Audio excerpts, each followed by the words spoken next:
Mitro, today is Thursday. I have come again. Last time we have seen the 38th versa of Gita, and वहाँ हमने देखा कि भगवान अब ज्ञान की बात पूरी करते हैं। आत्मा के बारे में सब कुछ बता दिया अर्जुन को, और अब वो बता रहे हैं कर्म के बारे में। तो क्या कहते हैं उसे हम लेंगे 39th वर्षा में। एंड फ्रॉम 41 to 47 और फ्रॉम 47 to 51 रादर पूरे कर्म योग की भगवान चर्चा करते हैं, जो हम सबको बहुत ही उपयोगी है। तो वो क्या कहते हैं 39th में, एषा ते विहिता सांख्ये बुद्धिर्योगे तु मां शृणु बुद्ध्या युक्तो यया पार्थ कर्मबन्धं प्रहास्यसि। और यह है उसका, एषा ते अभिहिता सांख्ये बुद्धि योगे तु इमां शृणु बुद्धिया युक्त यया पार्थ कर्मबन्धं प्रहास्यसि। क्या कहते हैं कि अर्जुन, अब तक मैंने तुम्हें आत्मज्ञान की बात की, not in deeply going into it, but थोड़ी थोड़ी बात मैंने आत्मा के बारे में बताया तुम्हें। अब मैं बता रहा हूँ कर्म के बारे में, जो तुझे बहुत ही उपयुक्त है। तो क्या कहते हैं भगवान कि गीता है जो वो इसमें दो तरह की विद्या है। एक तो है ब्रह्म विद्या और दूसरी है योग विद्या। ब्रह्म विद्या मीन्स वो अपने आत्मा के बारे में भी बताती है और साथ में वो कर्म के बारे में भी बताती है। कि ज़्यादातर लोग, भगवान कहते हैं इस गीता में कि एक क्षण पर मनुष्य कर्म किए बिना रह नहीं सकता। सो कर्म ये बहुत इम्पोर्टेंट है। How to do, in what way it is to do, and which karma is to be selected for doing, all the things are very important in karma. So भगवान कर्म के बारे में बहुत डिटेल में बात करते हैं और कहते हैं कर्मयोग के बारे में। और हमें याद रखना चाहिए कि कई व्यक्ति ऐसे कहते हैं कि हम कर्मयोगी है, हम कर्मयोग करते हैं। तो कर्मयोग करने की बात नहीं है, कर्मयोग समझने की बात है, कर्मयोग जीने की बात है। कर्मयोग अपने एटीट्यूड को कर्म के प्रति योग्य रखने की बात है, वो हमें भगवान यहाँ समझाते हैं। और जब कोई साधक जानना चाहे आत्मा को, आत्मा क्या है, ईश्वर क्या है, जगत क्या है, तीनों का परस्पर संबंध क्या है, वो सब जो जानना चाहे तो मनुष्य के पास कर्म है। कर्म के बिना, कर्म एक साधन है ना, इसके बिना तुम कुछ कर नहीं सकते। तो आत्मा को जानने के लिए कोई कर्म उपयुक्त नहीं है। क्यों नहीं है? क्योंकि शास्त्र बताता है कि कर्म 4 प्रकार के हैं। 4 प्रकार को छोड़कर 5वां प्रकार कोई कर्म का है ही नहीं।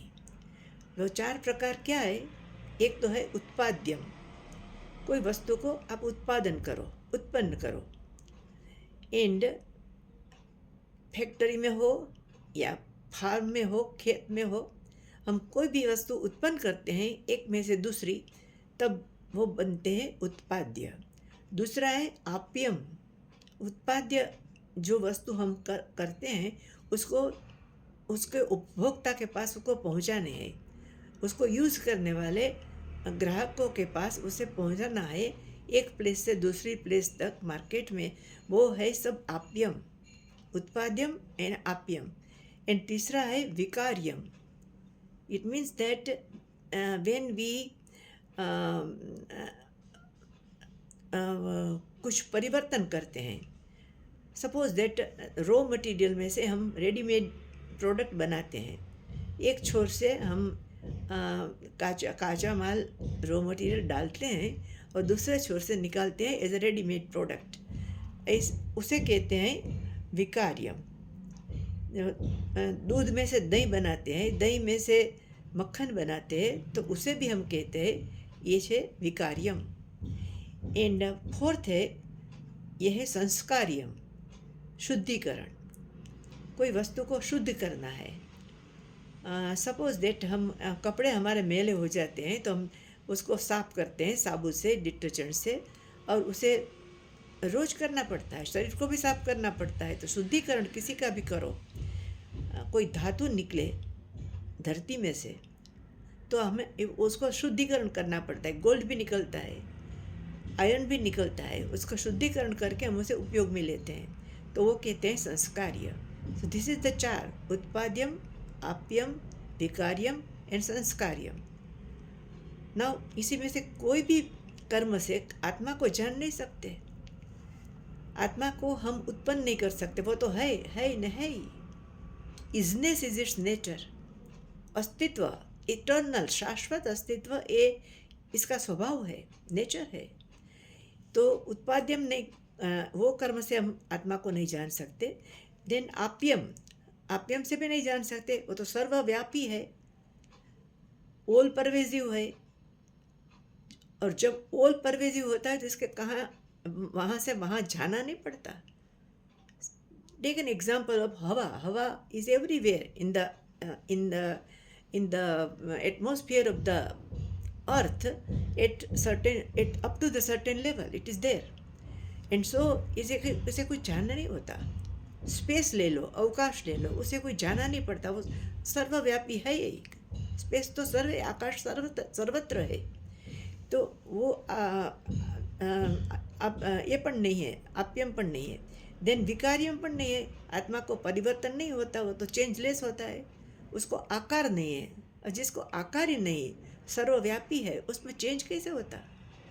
तो वो भी नहीं हमें काम लगेगा। और जो चौथा है संस्कार्यम, शुद्धिकरण। तो आत्मा तो नित्य शुद्ध है, उसका अर्थ ही ऐसे नित्य शुद्ध बुद्ध, संपूर्ण ज्ञान इसके पास है, संपूर्ण व्यापकता इसके पास है, संपूर्ण आनंद इसके पास है। तो उसको तो कहीं इसके लिए प्रयत्न नहीं करना पड़ता, कर्म कर ही नहीं पड़ता, वो तो है ही है, शुद्ध है, उसका स्वरूप ही शुद्ध है। तो किसी भी कर्म हमें आत्मा को जानने के लिए हम उसका उपयोग नहीं कर सकते, हम निष्फल जाते हैं, फेलियर होता है हमारा प्रयत्न, हमारा एफर्ट्स। तो क्या करें? तो उसके लिए कहते हैं कि शास्त्र है, शास्त्र में लिखा है वो सच, और शास्त्र में लिखा है वो तो शब्दों में लिखा है, और शब्दों की इसकी वो दूसरी मर्यादा है। शब्द सब कुछ समझा नहीं सकते, शब्द है ना, वो भी 4 ही वस्तु समझाते हैं हमें। एक तो जाति समझाते हैं, गुण समझाते हैं, क्रिया समझाते हैं, और चौथी वस्तु जो है वो संबंध समझाते हैं। तो आत्मा में 4 में से कोई भी वस्तु नहीं है।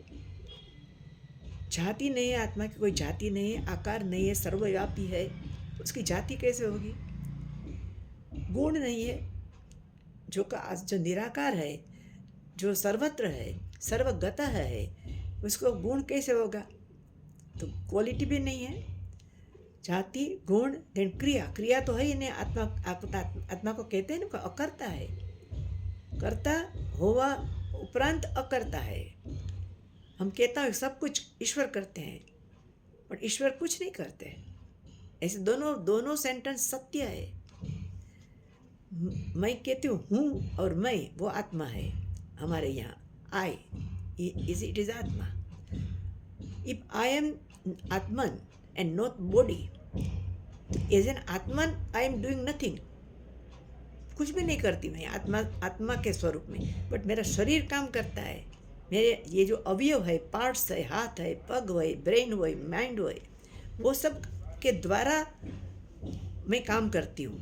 और आत्मा मुझे स्फूर्ति देता है, चेतन देता है।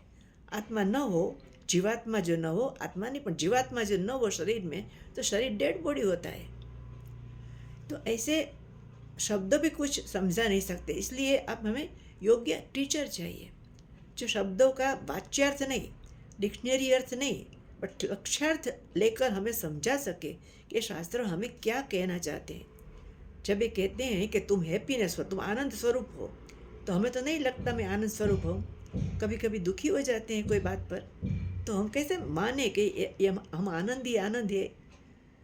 तो but we have to accept that शास्त्र कहता है तो सच होगा, मुझे समझ में नहीं आता, तो मुझे पोलाइटली गुरु के पास जाकर पूछना चाहिए कि ये शास्त्र कहता है ठीक है, सत्य ही होगा, लेकिन मुझे मेरी बुद्धि में समझ में नहीं आता, तो आप मुझे समझाइए।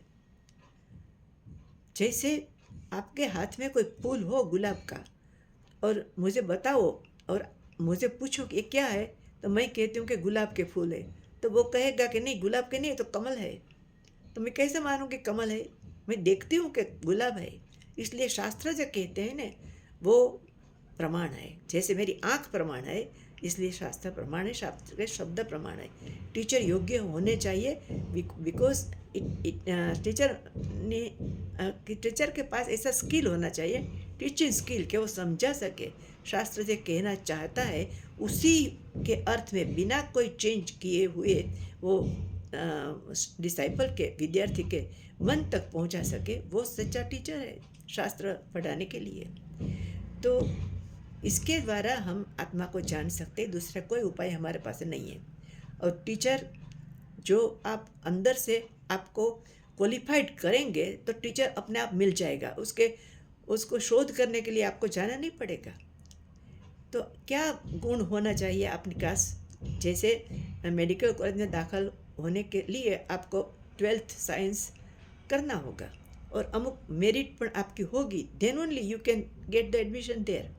सो यहाँ पर ये समझने के लिए हमारे पास क्या होना चाहिए, तो एक सर्टेन क्वालिटीज़ होनी चाहिए, क्वालिफिकेशंस होना चाहिए।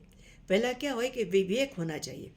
विवेक के लिए क्या सच है क्या रोंग है वो जानने की शक्ति। गुड बैड नहीं, गुड और बैड जे वर्ड्स है ना, अथवा तो जिस उसका अर्थ जो व्यक्त करते हैं वो सापेक्ष है, वो निरपेक्ष नहीं है, एब्सोल्यूट नहीं है, वो रिलेटिव है। तो गुड और बैड शब्द नहीं उपयोग तो लेना है हमें राइट और रॉन्ग लेना है। Sometimes good may not be right and sometimes bad may not be wrong. हमने एक दृष्टांत लिया था लास्ट टाइम कि सत्य बोलना वो यूनिवर्सल लॉ है, लेकिन सत्य बोलना कभी कभी झूठ बोलना जैसे है, झूठ बोलना सच बोलना जैसा है। तो ये भी याद रखना चाहिए हमें, विवेक होना चाहिए, वैराग्य होना चाहिए कि मुझे आत्मा ही जानना है, दूसरा कुछ नहीं जानना। मेरा लक्ष्य ये है कि मैं ईश्वर को जानूं, मैं अपने को जानूं, मेरी मृत्यु आने से पहले मैं जान लूँ। ऐसा जो का दृढ़ निश्चय है, वो जो व्यक्ति है वो इसको वैराग्य कहते हैं। ये गुण वैराग्य का है। देन षट दमादि संपत्ति है, षट संपत्ति एक ग्रुप में ली है, और तीसरा क्वालिफिकेशन बताते हैं, और चौथा मुमुक्षुत्व है, मोक्ष की इच्छा, और तीसरा में श्रम है, मन को निग्रह करना, मन को अंकुश में रखना नहीं है, मन को मित्र बनाना है और उसको अपने पास बैठाना है समझा के। ऐसे तो मन भाग जाने का स्वभाव है उसका, चंचल है। अर्जुन पूछेगा भगवान को 6 अध्याय में कि मैं मन तो चंचल है, कृष्ण कुछ हमारा मानता नहीं है, तो मन तो ऐसा है, लेकिन मन को मित्र बनाकर अपने साथ बैठाओ। तो मनोनिग्रह, उसको मन का निग्रह कहते हैं। इंद्र निग्रह, आँख क्या जोए, कान क्या सुने, ये सब, और मैं कैसा पढ़ूँ क्या न पढ़ूँ, क्या देखूँ क्या न देखूँ, ये मुझे नक्की करना है। मेरा विवेक पर आधारित है, वो मूल्यों पर आधारित है। तो ऐसे ये होना चाहिए। श्रम दम जन उपरति, श्रम दम इतनी हद तक मानस व्यक्ति करे कि इसके लिए सहज हो जाए, देन इसके सिवा वो कुछ कर ही नहीं सके। एंड देन तितिक्षा, कर्म ईश्वर को अर्पण करते हो तो फल भी ईश्वर ही देगा। तो उसको जो कोई मिले, ज़्यादा मिले, कम मिले, बिल्कुल विपरीत मिले, तो भी उसे तो आप ग्रहण कर लो विदाउट ग्रम्बलिंग, किसी के ऊपर उसका दोषारोपण करे बिना आप इसको स्वीकार करो। तितिक्षा होनी चाहिए, श्रद्धा, ईश्वर के वचनों में, शास्त्रों में श्रद्धा होनी चाहिए। और पांचवा है, छठवा है समाधान। એટલે एक ही दृष्टि, एक ही लक्ष्य, जैसे अर्जुन का था ना मच्छी की आँख तरफ, ऐसा। ये हम बाद में देखेंगे, अब समय बहुत हो गया। बाकी का यही विषय में हम अगले सेशन में देखेंगे। हाँ, बाय।